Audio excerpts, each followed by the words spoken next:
Hello, and welcome to Sobercast, where we provide AA speaker meetings and workshops in podcast format. We're an ad-free podcast, and if you enjoy listening, please help us be self-supporting by visiting Sobercast.com, look for the donate link, and drop $1 or $2 into our virtual basket. We hope you enjoy the podcast. Have a great day. Afternoon, my name's Amos. I'm an alcoholic. It's a great honor for somebody to ask me to speak on AA's 70th birthday, and for somebody to even ask me that just blew me away. I've owed my life as it is today to the program Alcoholics Anonymous. It's changed the way a person completely from being. I used to say I hated white people. Then I thought about it, and I hated about everybody, equally. And I wasn't prejudiced. I just hated everybody, and I didn't like the situation I grew up in. A lot of things happened that before I was born that shaped my life, and I was brought into that world, and I always said, if you was the way, in my situation and had to face the things I faced, you'd be an alcoholic too. But I came to Las Vegas with that attitude. I was forever a victim, and I could always put it off saying, "Well, I'm an Indian." If you was Indian like me, then all that stuff you could understand. I drank, and I was 2 years dry when I got here, and I ended up in this. I was kind of lost. This Thai club used to have two buildings, and in the back was this dilapidated part of Thai club, and there was some old benches, old couches that were real sunk down and all smoky, and all the old farts in there always looked like they were fighting, ready to fight, arguing. And I had this friend that took me to that meeting, and George was part of that group, they started taking this victim stuff right out of me. I always explain, well, there's 10 of us in my family, and 9 are alcoholic.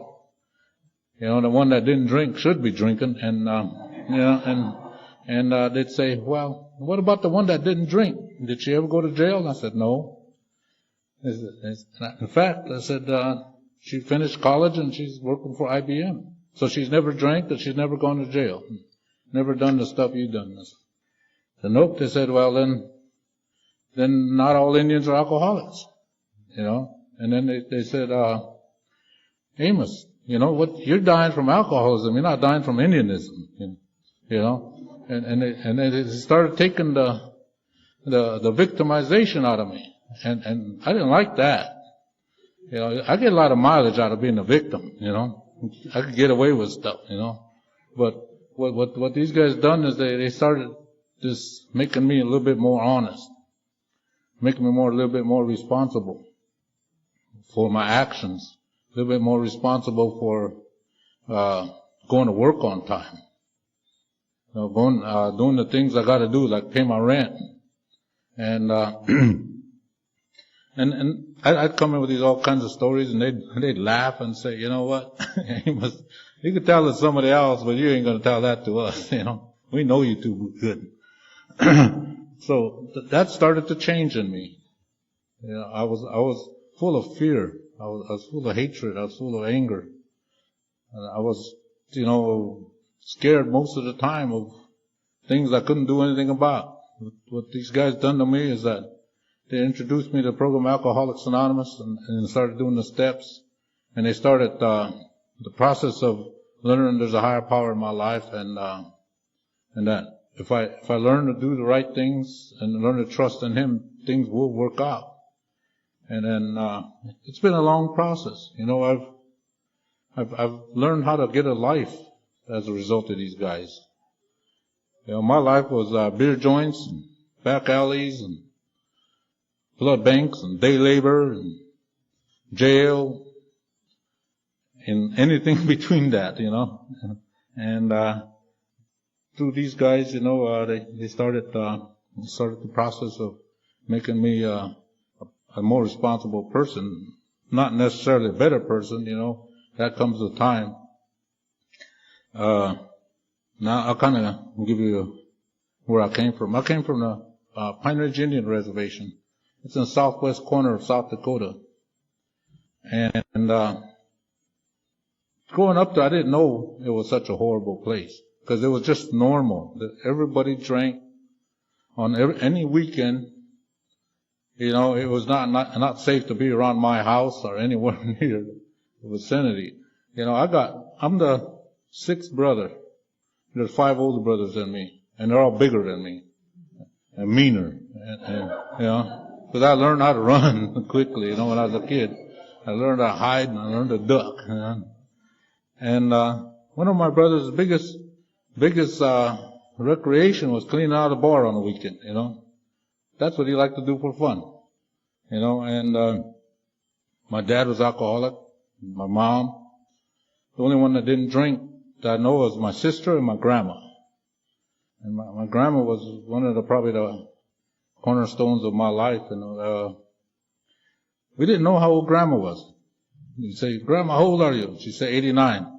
She was 89 for about 20 years, so we didn't know how old she was. But she could tell you back before the white guys came to our part of the country. And she could talk all day long. She talked in our, we call it Sioux. It's Lakota, the language. So I didn't talk English till I went to school. And I thought, and she'd tell us all kinds of stories, and I respected grandma, because she had a cane, and he didn't listen to grandma. She'd lay it on side of you, on side of your head. There were 10 of us in my family, so my mom didn't know counseling or any of that kind of stuff. Either you did it, or you was on the ground, And on weekends, my older brothers they worked all week. On weekends, they'd go to town, and then they see who they get in a fight with at the bar, and if they couldn't find anybody there, they'd come home and get in a fight with each other, And then my dad would be refereeing, and I'm saying, man, I don't know if this is normal living, but that's the way I grew up. And,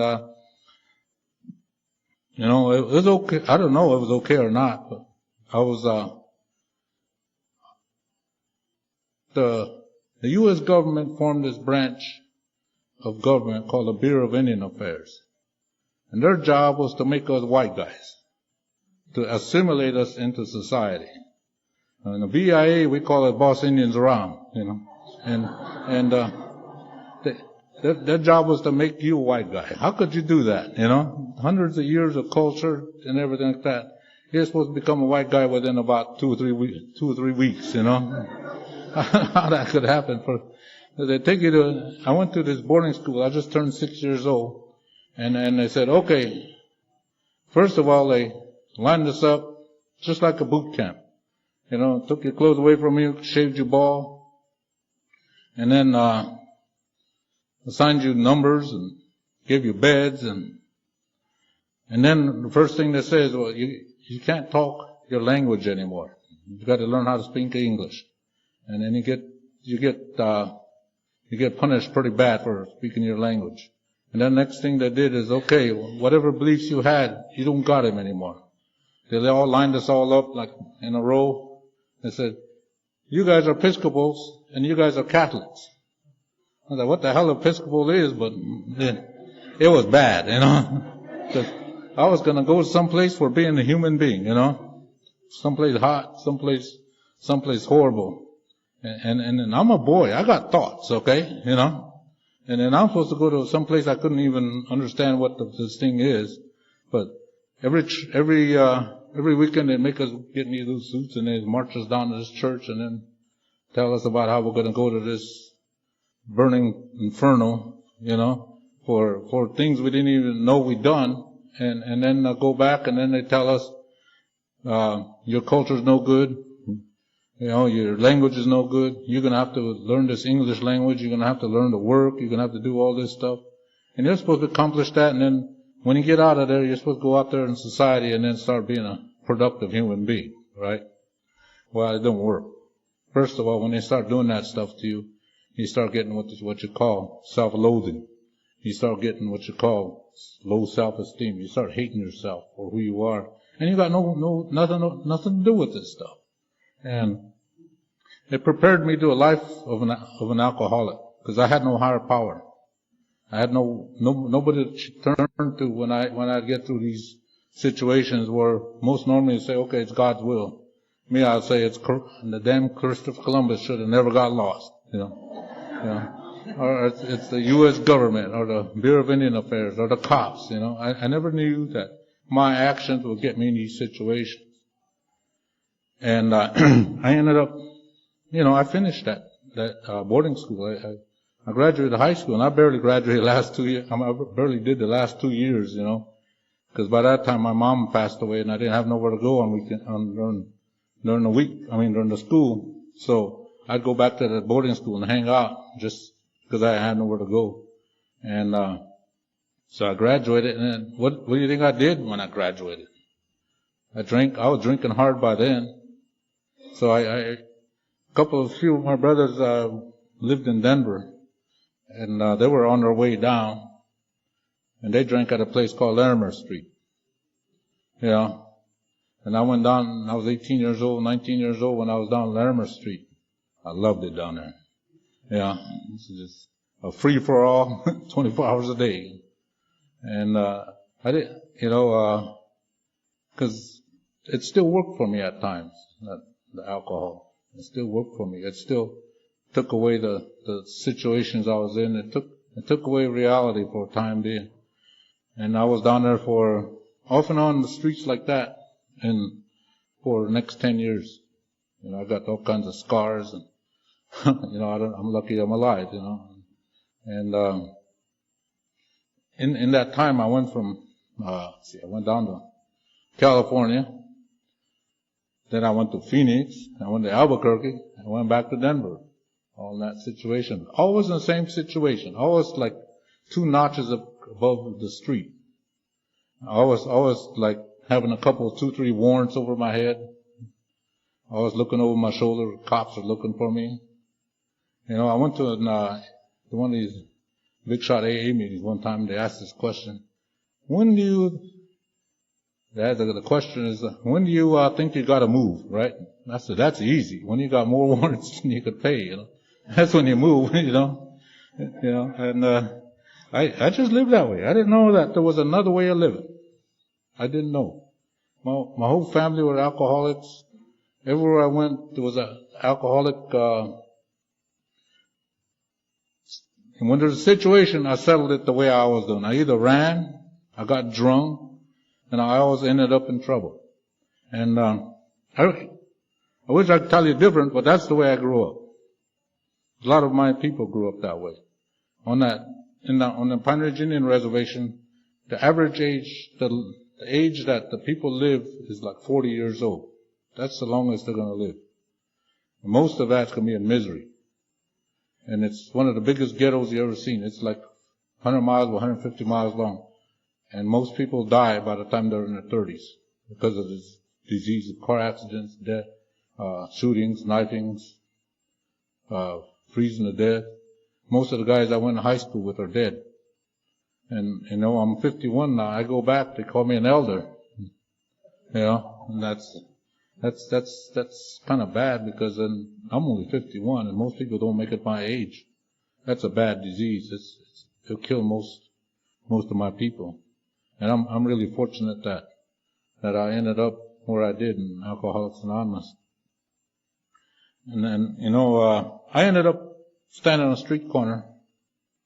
I lived 2 blocks off of Larimer Street under a tree. And, that was my home. And it was a good morning. I'd get up and I'd have a jug of white port that I'd kind of choke down, and I'd go down and start blaming everybody else for where I'm at. But that morning I was standing, I didn't have any, so I was standing in the corner with my buddies, the boys, at the corner. And here somebody scored a jug of white port and passed it around, and I took a drink, and it went down, and I was just hit my stomach, and eyes are watering, and then I didn't want to throw it up, and it's coming out my nose, And if you hold it down, then maybe the magic will hit, and then you could start saying, okay, and damn Christopher Columbus, and you start blaming everybody else.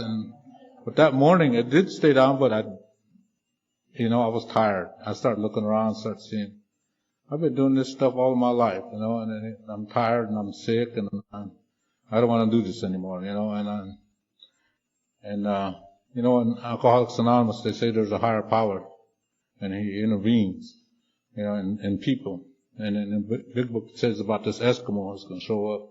Well, my Eskimo was another buddy of mine, Sioux Indian. He's calling me from across the street, and I lost my glasses, so I couldn't see who it was. But in my situation, you don't go across the street, somebody's calling you. You probably did something wrong, You probably stole something or did something. And so I went over there for some reason that morning. It was Harley. Harley said, "What are you doing?" I said, "I don't know." Where's your daughter? I said, "I don't know. What you gonna do? I really don't know." And he said, I've been sober 14 months, and that blew me away because Harley and I, we drank together. We drank hard. And our only claim to fame is we got kicked out of every bar we ever been in, and we even got kicked out of the parking lots too. The people just didn't want us around, and he said, "If you go to this place called Eagle Lodge for 30 days, I'll help you get a job, and we'll go find your daughter." And I had no ideas, so I said okay. And I went into this place called Denver Saves. This detox we got down there is a good detox compared to Denver Cares. It's a room, a big old warehouse, converted warehouse. They have cots lined up just like a warehouse, and they have people in there. They just house you men and women together, and you go in there and they detox, they take your clothes away, give you a shower, delouse you, and then they give you these pajamas on. And then you go over there and you detox, however long it takes. And they have doctors and nurses and stuff available to, help you out, get through that. And, and I was, every time I bent over, man, it was bad. I drank for about a year straight that time, and I went in there and I was sick. I just couldn't hardly move. And, I was there about 3 days when the other thing that happened in my life is that the other part of Alcoholics Anonymous came I was laying there and I was looking around and I said, "What are you doing here?" I thought you started out to do better than this. And then it hit me that, you know what, Amos, you drink too much. When you drink, you don't care. You don't really give a shit. And you go to the end of the earth to get another one. And that time they brought these AA meetings, and I went to one, and didn't really sink in, but I knew these guys were happy, and I knew they were laughing, and after the AA meeting, they'd get in their car and go home. They were paying their bills. And if you give me any money at that period of time, I wasn't going to pay no bill. I'd go down to the corner liquor store. And that was the appeal of Alcoholics Anonymous. And one of the things that happened to me, I was standing there in line with this guy to eat, and I was talking to him. I turned back around, and his eyes rolled up, and he hit the dirt, and he was just flopping all over the place. And the ambulance came. They took him away, and then when they brought him back, he couldn't talk. He went through a seizure, and he couldn't talk anymore. He could barely walk. And he's same age as me, and it scared me. It's one of the things that made me think that I was drinking in the parks with him. I drink just like him. There he is. He can't walk or can't hardly talk. And I started realizing that, you know what? I need to do what these guys say in Alcoholics Anonymous, I need to find out what these guys do to make them be happy and make them have a life.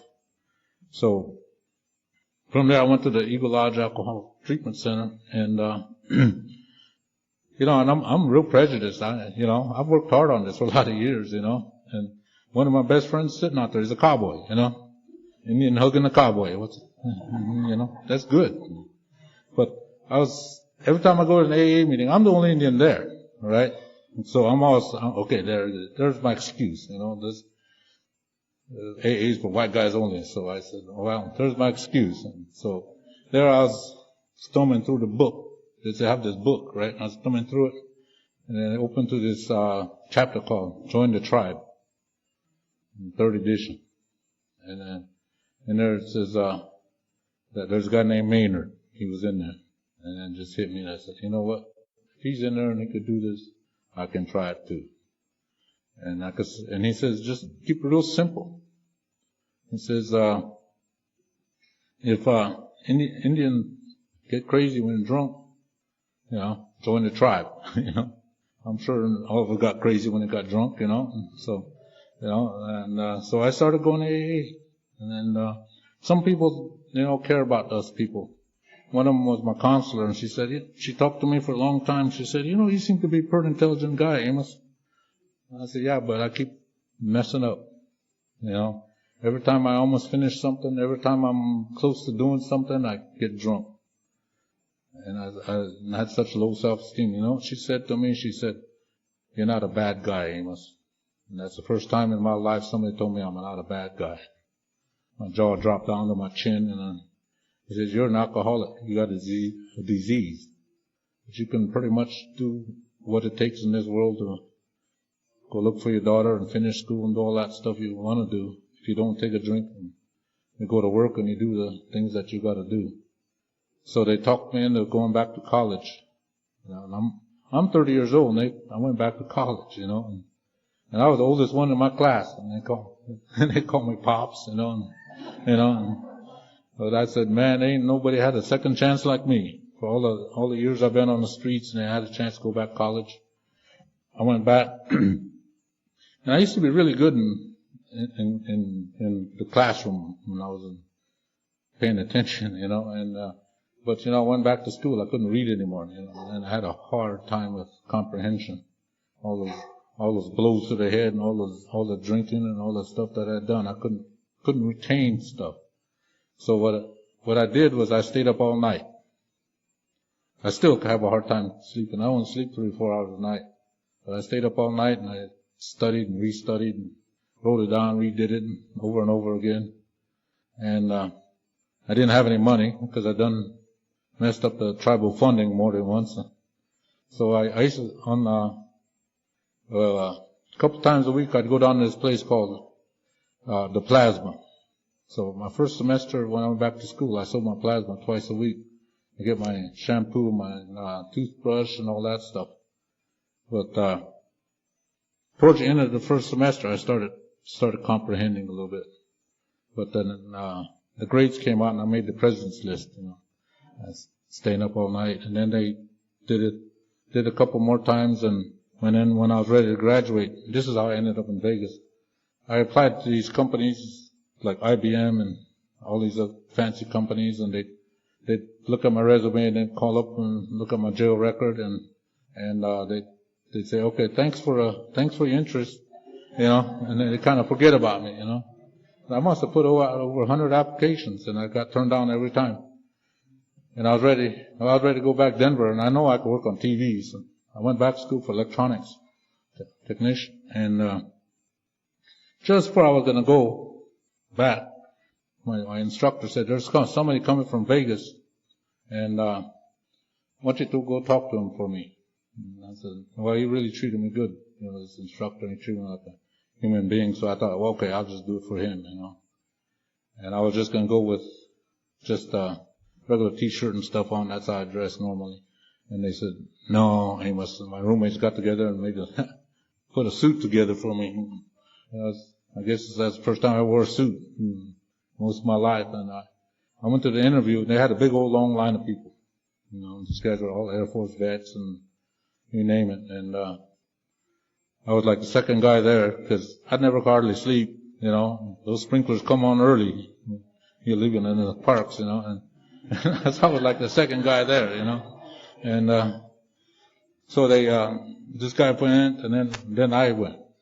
And then he looked at my stuff, and he started looking at it, and he says, I see you've been around a lot. And I said, I raised my hand. I said, you know what? Well, I need to get this over with. I know I ain't going to pass this interview anyway. So I told him I'm an alcoholic. You know what? I'm an alcoholic. And he said, He looked at me for a while and he said, what made you stop? And I said, well, I'm not getting any younger. I'm almost 30 years old and then never going to get any better. And, he said, okay.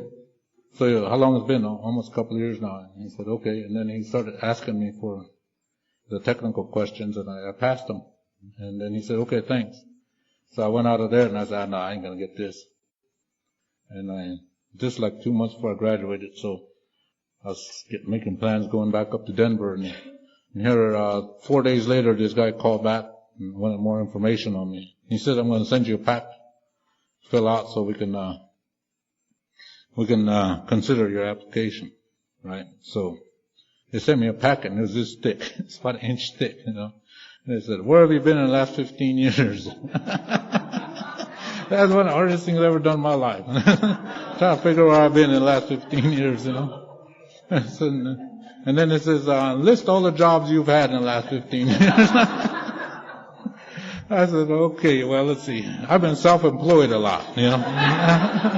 You know, and then the next thing they say is, list all the times you've been in jail, right? That was a good one. After about the second page, I got tired and went to sleep. Then I put, if I did it, if it's there, I probably did it, you know, and then I fill it all out and I send it in and said, no, for sure they're not going to hire me, you know. And about 2 weeks later, they sent an offer in the mail. This company is called EG&G, if anybody ever heard of the company. And, so I said, okay, I sent it back and they paid for my move out here. I'm still there, same company. You know, it's over almost 19 years now, you know, and next year I could retire if I wanted. You know, that's coming from the streets, living under a tree to, you know, next year I can start drawing pension and do something else. You know, Alcoholics Anonymous all the time. I went to meetings every day, sometimes 3 or 4 times a day on Saturdays. So I don't know how to live without taking a drink. And these guys taught me how to go through situations without taking a drink, how to face life without getting too stressed out, how to not get in physical confrontations. That was my answer, you know, and how to pay my bills. You know, I didn't know anything about benefits. This guy, George was talking about catfish. I thought benefit was a free meal, right? So I showed up at this job and they gave me a packet this thick, and they say, okay, you get this insurance, that insurance, you do this, you do that. That was way over my head. I went over and give it to Catfish, and Catfish looked at it and said, you don't want this, you don't want that. You know, just throwing all this stuff out. And so you got to save 16%, or $16, 16%. I don't know which one, but he's put it, sign it down. So I've been doing that all these years, paying, you know. And in the meantime there, while I was doing all that, I came to Las Vegas and I started going to the men's downbeat group Monday night, and I was often wondering where my daughter was, you know, and they'd always say, you know what, you gotta have faith in God.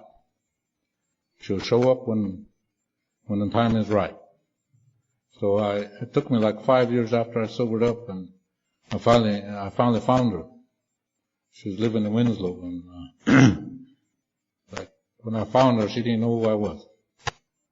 You know, I got a chance to go pick her up on a vacation. I went down there and I waited a day, and they brought her back from the reservation up there, and she didn't know who I was, but they told her, that's your dad, you know. And so she got in the car with me, and you know, all my life before that, I always make promises to people, to anybody, I'll do this and I'll do that. But if you put a drink in front of me, that promise is gone. I'd rather drink. And so I took her down to Walmart and we started walking around, and I bought her some clothes, and she was looking at this bike, little nice bike, you know, ribbons all over it. You could tell she wanted it, so I said, you can have it. You know, she didn't believe me. I grabbed it and I took it over to the checkout stand, you know, and she just couldn't believe it, you know. And I said, yeah, you know. And then when we went to vacation up there in Denver, she didn't know me, you know. She just knew me as Amos. And she didn't even hug me. She just like tell me when she's hungry, tell me when she needs to go bathroom, and we got up to Denver and went to visit my sister for a while, and we went all over Colorado, and not down Skid Row where I'm used to, We went to the sites, and carnivals and stuff like that, and then on the way back, we stopped in Winslow and dropped her off, and she gave me a hug, And then that was like in July, and then I had contact with her, so I'd send her some money, and I bought clothes and stuff, and I bought her school clothes, and that December they said that I could keep her for the holidays, so I went after her, and when I got over there, they said, "You want to keep her?" I said, "Yeah." I brought her back. She was 9 years old, and today she's 25, and I've raised her, alcoholism runs deep. It's very bad. It's an insidious disease. It'll kill you. No matter how many times you've been in AA or whether you grew up in AA or not. She grew up in the front of the Thai club. And she used to hang out with Texas Mike and John Todman. One of them taught her how to stack a deck. I don't know which one did it, But she's 9 years old. She's going, and I said, "Where'd you learn that?" And they also taught her not to tell on anybody. She would never tell who did it, I got to be a soccer dad, and we went all over taking vacations and everything, and her mom sobered up and started talking to her mom, and when she's 13, she ran away, back down there. She's used to that chaotic lifestyle. It's very hard to leave that. In the second step, it says her lifestyle seems the only normal one, even no matter how rough it is. And she went back, and about a year or so later, I moved to Wyoming, one of my good ideas, and she came to live with me, and I found out she was pregnant. She was 14, and she had a baby when she was 15. That's Lucas, And then I had, what am I going to do? Put the baby back, and I started raising him, taking care of him. And then a couple of years later, she took off again. And then a while later, she came back. She had a little girl. That's Leah. She's 7. They live with me yet, And I have a good time with them guys, I must be the same age as them mentally, because I sure have a good time, We go fishing together, We just have a good time, And that's what it's about, Having time and being able to laugh, being able to cry, being able to live life to the fullest. And, 4.5 years ago, she came back, and she didn't say nothing. She just came back. I was just happy to have her back, and she didn't say nothing. She just started going to AA, She's been AA a lot of times, and she went and got working on her GED, and she started gaining a little weight, And how are you going to tell your daughter she's gaining weight, So I said, "You know what? I got this corporate gym membership, Go over there." And she didn't say nothing. And then it was like in the spring, she gave me little gram things that I says, that's a baby. And I said, "Ooh, which one is that? Lucas or Leah?" She said, "That's a new one." She was pregnant again, Didn't tell me. And the little baby was born May 31st, 4 years ago. And the dad didn't even show up. Dad didn't even try to show up. I was in the delivery room, and so the baby had my last name, and so I, put the baby home, and everybody, all my friends were there, and and then my daughter had this what you call some kind of syndrome. Just went in depression for a couple of months, and I had to really talk to her about, you got to take care of these other guys. You got to help her out, help these guys out. Postpartum, called, and finally I had to, really hard being a parent. Really hard trying to get these kids to do something when their whole life's been chaotic. And so I said, I was buying another house. So I said, "You can have this one. My job is right over there, and then I'll be right over there if you need me." She didn't want to live alone. She said, I'm going to go to Albuquerque. And I'm going to go to school over there. So, much as I hated to, my sponsor said she's an adult now, you got to take her, you know. So I took her down there, and he came from South Dakota to be with me at that time. And then, so I left her in Albuquerque, you know, and then I had a tough time coming back. And this was like Labor Day, and she was up there a couple of months, and I got a call on November 1st that the little baby passed away. What do you call them? SIDS, you know, and that was tough. I'm telling you, I went through like depression for over almost 3 years, you know, because of guilt feelings of taking her down there. But you know what? I went to AA every day. I went to work with sponsees. I did all the stuff that AA taught me to do, that I could walk through this. And, you know, I finally was able to start talking about it last year. It took me over 3 years. I didn't have to drink over it, because this AA says you don't have to drink over anything. You know, job, no job, wife, no wife, deaths, anything like that. You don't have to drink over it. Because taking a drink is never going to bring anybody back. Taking a drink is never going to make the situation any better. And so she finally came back last year. I had to kick her out because she couldn't stop drinking. And those little kids went back to their dad. I had to kick her out. I don't know where she went. It's tough. It's tough when you have to rely on God, but He's got more power than me. You know, He's infinite. His power is infinite, and I don't have any power. I just gotta have to rely on Him. And He did His job, you know, because I just go to AA. That's my job, and help a newcomer. Don't drink. And one morning she showed up at an AA meeting. And that was a year ago. I think she's got a year of sobriety now, you know. And and then so we went after the little guys. They still remember me, you know. And they still hang around, you know, I still hang around them. Today, after this meeting, I got to take them down to Arizona because they're going to go visit their grandma on the other side for the summer. They're part Apache, so they got to go down to White River, Arizona. You know what? I can do that. You know, because I can learn how to. The situation is different, and I can trust God today that everything's going to work out. I would never have been able to do that one time. So that's part of that. As far as my, you know, in my job, I even got a white guy working for me now. You know? Imagine that. Yeah. and you know what? He loves me, you know.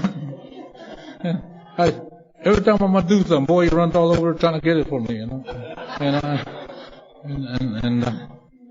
one of the worst things is they're gonna take them away from me. Oh man, you know. I've trained guys now, you know, and it's okay today. I don't have the fantastic ups and fantastic downs. I'm kind of down in the middle with alcohol, you know, with life in general. I know that no matter what happens, everything's going to be all right in the end. I didn't have that when I got in. I thought the world was going to end about 10 minutes ago, you know. I thought that way all the time. I got a whole bunch of friends today, and I've had friends for years, you know. Back in the old days, I'd go through 3 sets of friends on one weekend. The only guys that never did kick me out were the cops, you know. They'd say, "Come on in, Amos," you know. And when I went to treatment, I was the first one in my family to go to treatment, or go to AA. And every time, you know, I'd go to this treatment place, and some family members would come and they have a picnic, you know, on front, and everybody would be all lovey-dovey and stuff. And boy, I'd get mad because it never happened to me, you know. My family came to borrow money. And then one of them will try to fight me if I didn't lend him money. You know, this is a treatment, you know. And I'm saying, man, you know, there's no justice in this world, you know. But you know what? They told me that no matter what, you gotta be sober, because you may be the only example of a big book anybody will ever see. The fantastic thing is, you know, when my big brother Lester, the one that used to come to the treatment center, he died a couple of years ago. He was 5 years sober. and then I sobered up, and I was sitting there talking to my big brother. I was trying to explain to him how to find a higher power, trying to work on that, and he's looking at me funny, and he says, "Are you an AA?" And I said, "Yeah." And he says, "Me too," And I got 3 weeks on him, and he's 10 years older than me. My last drink was February 2nd, 1984. I'm going on my 22nd year now. I haven't been in jail in that long too. That's good, That's the good part. And then a little bit later, my sister was looking and she said, "You know what? I got a year today." She's going to have 20 years this year. And then all the rest of them start coming in. My brothers and sisters and stuff. And they're all sober now. Most of them, a lot of them don't go to AA, but they're all sober. And, when we get together, back in the old days, there'd be at least 2 or 3 cop cars, the ambulance, and, the fire truck, and somebody'd always pass out with a cigarette or, trying to cook and pass out, and now in March we had a family get together and a pizza truck showed up with about 30 pizzas, and we all laughed and had a good time. We're still friends. In the old days, I didn't see a brother like 5 years, and I seen him, we got in a fight the same night.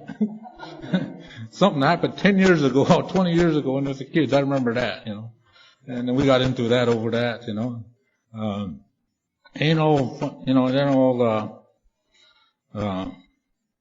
paradise, but it's pretty close. It's pretty close for me. Alcoholics Anonymous has done stuff. It's transformed somebody that's hated everybody to where I'm accepting, and I still don't like a lot of people, but I could live with that, and I'm become a productive member of Alcoholics Anonymous and society, if you don't think it works, just believe that we know it does. If you're a newcomer, they told me that you go to meetings. First thing you got to do is don't drink one day at a time.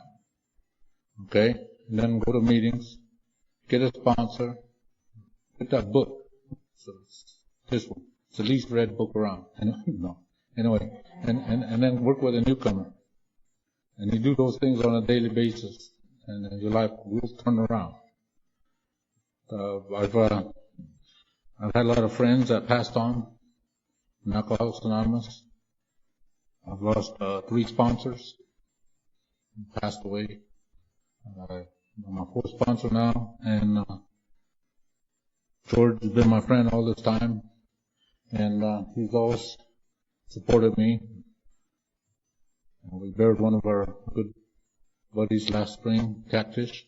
Catfish was 2 days short of his 35th birthday, but we decided he's gonna have 35 anyway, And I was there for his funeral.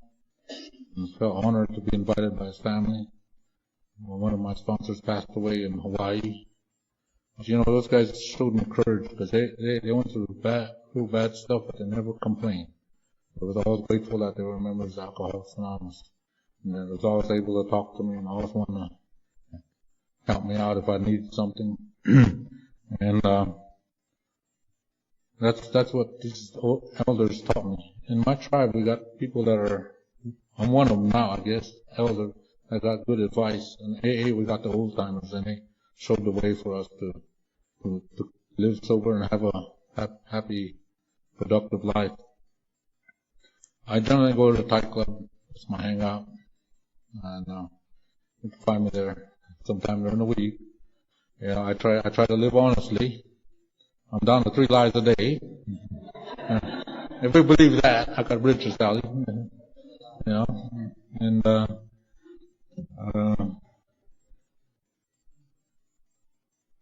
his AA's 70th birthday. It could take anybody and make them something completely different. All you have to do is actions contrary to our thinking. Actions contrary to our thinking. And thank God for Alcoholics Anonymous, Bill W., Dr. Bob, and all the old timers that carried this program on through dark times and to where it's now. Thank you very much.